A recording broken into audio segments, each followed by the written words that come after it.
Okay, so this video is going to be about how to pick an attorney. What you're going to want to do, first of all, you're going to want to make sure that the type of attorney that you are that you're seeking, it is the type, they handle the type of cases and they've actually had success with the type of cases that you're going to, you're pursuing. So for instance, if you are in a slip and fall, you want to make sure that your guy isn't a specialist in the nautical area. You're going to want to make sure that they specialize in slip and falls and that they're not just picking this up for you to use you as a case study for the next one. Indeed. Yeah. Yeah, you definitely want to make sure that they specialize in the type of law that you need, you know, guidance in for your case, blah blah blah. and from well there, said. From there on, though, that's going to lead you to what types of questions that you need to ask the attorney. That's going to help you find out if they're the right attorney for you, as well as, you know, it'll just help them, you know, dig further into your case study. Absolutely. And the questions are very important because you have to, you know, when you're sitting in front of somebody and you're interviewing your attorney or even talking to anybody, it's those questions that you don't want to ask are the ones that you're going to want to ask. Right. The ones that come up and you're like, this is going to be awkward, this is going to make everyone feel uncomfortable, kind of like, how long have you been doing this for? Or where are your credentials? Or what school did you go to? Right. These are the type of things that you're, obviously it makes, at a dinner party, it'll make somebody a little uncomfortable, but in a business setting, you need to... Right. This is their job. This is their job, yeah, and this is you trying to win the case. So you're going to make sure, you're going to want to make sure that everything, basically at go time when you're in the courts, that you have the right teams representing your case. That's what it boils down to. And Absolutely.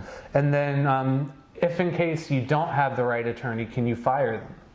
Or, for lack of a better word, you know, terminate their services? Absolutely. And I'm going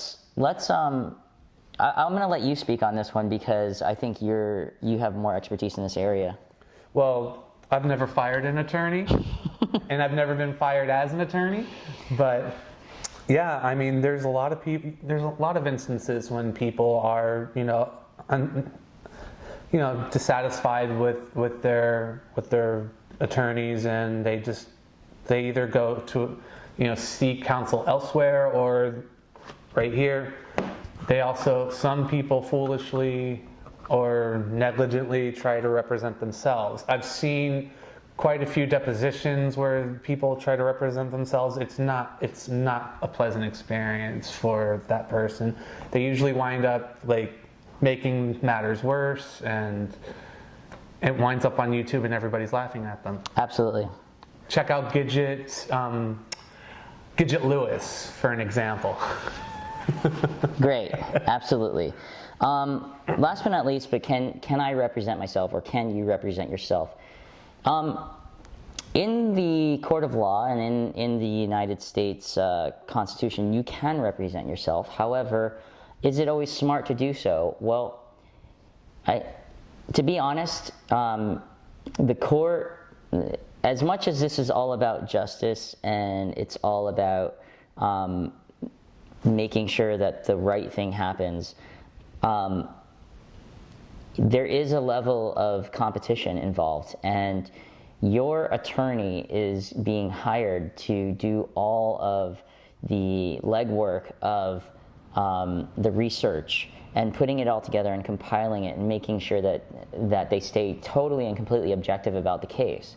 Whereas you yourself might not be so objective. You might have a lot of emotion behind what you're doing. You might not have liked the way the person in the store looked at you when you slipped and fall, because you could tell that they were worried about getting sued instead of helping you. Mm-hmm. These are the type of things that can screw up a case, because in front of a judge, if you're presenting evidence that is more of I would say more along the lines of what you would see in Judge Judy, you're going to lose. Right, that evidence doesn't hold up as objective. It holds up as subjective and highly significant. Yeah, leave it to the experts, people, really. I mean, they went to school for it. They've specialized in this.